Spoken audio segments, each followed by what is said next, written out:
Have you ever, I don't know, ever been out in nature and felt like something or someone was trying to tell you something? Yeah, I know that feeling, like the wind is whispering or the trees are watching, something like that. Exactly. And in some cultures, that might just be, you know, a feeling.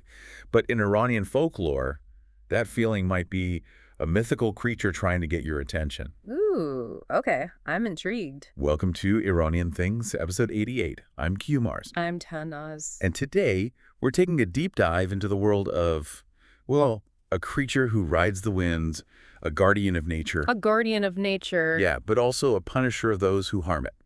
Oh, okay, so there's a dark side to this guardian.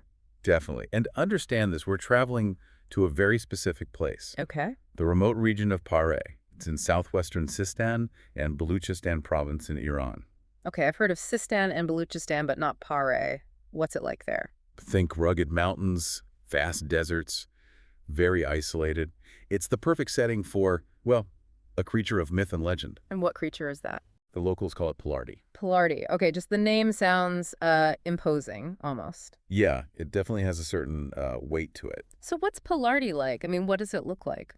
Well, the descriptions are pretty vivid. Really? They say it's huge, immense strength, and get this, it has 4 arms. Oh, 4 arms. Okay, that's unique. So it's definitely strong then. Oh yeah, incredibly strong. Yeah. But there's more. It has a head like a dog, but with long, flowing hair. Okay, so kind of a wild, almost feral look to it. Definitely. It gives you a sense of this creature's raw, untamed nature. You mentioned it's a guardian of nature. Yeah, and this is where it gets even more interesting. Pilardi, according to the stories, lives alongside a specific tree. A specific tree. Okay. And this tree isn't just any tree. It symbolizes this deep connection that Pilardi has with the natural world. It's like they're bound together. So it's not just about protecting nature, it's about being a part of it. Exactly.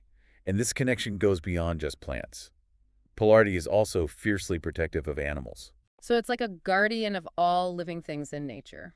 Yeah, you could say that. But, and this is a big but, Pilardi doesn't really like humans. Wow, why not? Well, the people of Pahreh believe that Pilardi sees the harm humans cause. The way we destroy forests, pollute the air and water, things like that. Exactly. And our cruelty towards animals, too. Pilardi sees it all, and it disapproves. That actually, I mean, it makes sense. Like, if you were a creature deeply connected to nature, you'd probably feel the same way. Yeah, there's definitely a message there about respecting the balance of nature. But, and this is where things get really interesting, there's a twist.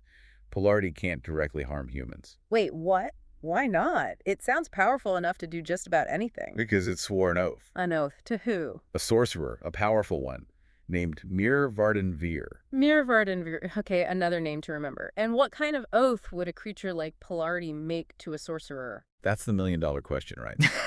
We can only speculate, but I think it's safe to say that Mir Vardan Vir was someone or something that even Pilardi had to respect. Yeah, that makes sense. But if it can't harm humans, how does Pilardi punish those who, do wrong by nature? Well, let's just say Pilardi found a loophole in the oath. It can't physically hurt humans, but it can afflict them with illness. Illness. And it does this through the winds. Oh, wow, that's eerie. And pretty clever, too. Yeah, it is. It's like a force of nature using another force of nature to deliver its punishment. And the wind, I mean, it fits perfectly, right? It can be gentle, it can be destructive, it can carry things far and wide. Exactly. It's this invisible force that can bring life and death, just like nature itself. So Pilardi is like this embodiment of the duality of nature, its power to nurture and to punish. Precisely. And there's a definite moral lesson here, wouldn't you say? Absolutely. Treat nature with respect, or face the consequences. Don't mess with the balance, or Pilardi might just send a nasty breeze your way. Yeah, it's a cautionary tale, but it's also a reminder of the power of nature and the belief that it's not just something we can exploit without consequence. It's a reminder that we're part of nature, not separate from it. And when we forget that, well, there might be a Pilardi waiting to remind us. And if you're enjoying this deep dive into the world of Iranian myths and creatures, be sure to subscribe and leave us a comment. We love hearing your thoughts. Yes, and be sure to check out the episode or playlist we have linked in the show notes for even more stories like this. So the next time you feel the wind on your face, remember Pilardi. And remember the message. Respect nature or face its consequences. Because sometimes the wind isn't just the wind, it's a warning.